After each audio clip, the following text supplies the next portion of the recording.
Hey you, thanks for tuning in. There are spoilers for RustEater Bisco in this video. So you guys remember back in the day when Gainax was dropping some seriously amazing anime? Well, before the studio splintered off to make Kill la Kill as Studio Trigger, Gainax released Gurren Lagann. Now, this anime was groundbreaking for the time and still is pretty good as far as I know. I may need to rewatch it to see if it holds up. A big theme in the anime was mentorship and succession. We see where the more experienced Kamina mentors Simon to unlock his spiral energy and eventually replace him. This is really pushed to the limit when Kamina is killed and Simon is forced to take up his mantle.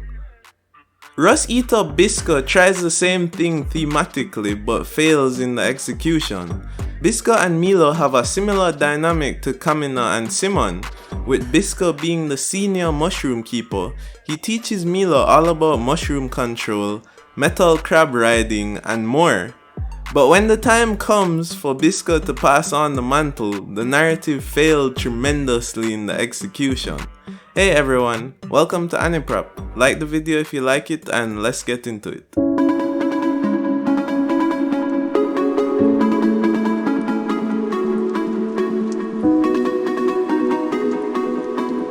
With about 2 episodes to go to the finale, Bisco dies. The narrative executes this extremely well, with Bisco losing his life battling the primary antagonist of the show, Kurokawa. It is perceived that the two eliminate each other after a pitched battle. Bisco and Milo then have a heartfelt goodbye, with Milo opting to shoot Bisco with one of his arrows instead of allowing him to have a more painful death. This was all well done and somewhat emotionally significant while being similar to what occurred in Gurren Lagann. The anime decides to retcon this beautiful moment and bring Bisco back to life. This invalidates all the thematic value accrued from Bisco's death.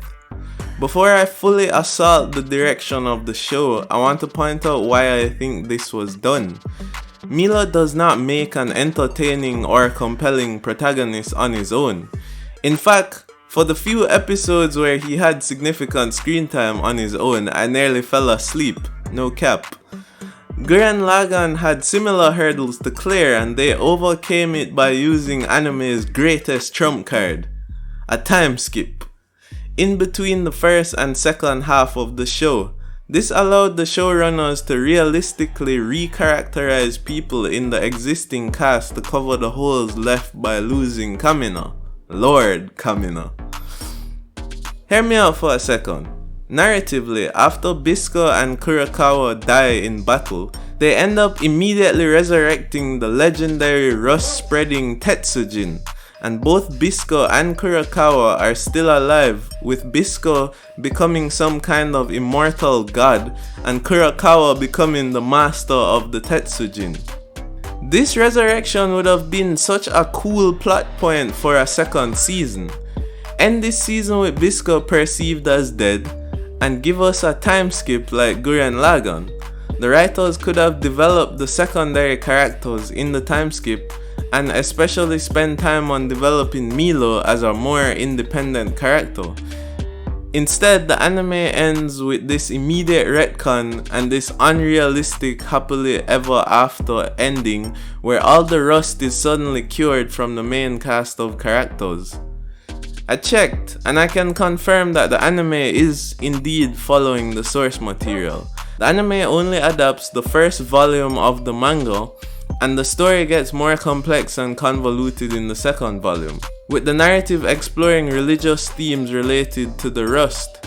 While I understand the need to stick to the source material, studios have taken creative liberties with the anime ending, especially when a second season is not guaranteed. Instead of continuing on what season 2 could have been, let me tell you what I currently know about season 2.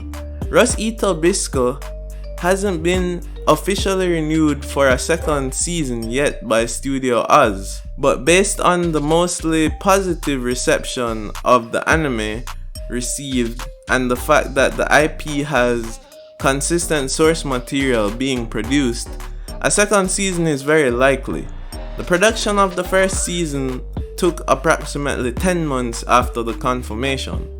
So with all the factors taken into account, the experts predict an early 2024 release for this one. That's all my thoughts on RustEater. Thanks for watching today. Like and subscribe. See you next time.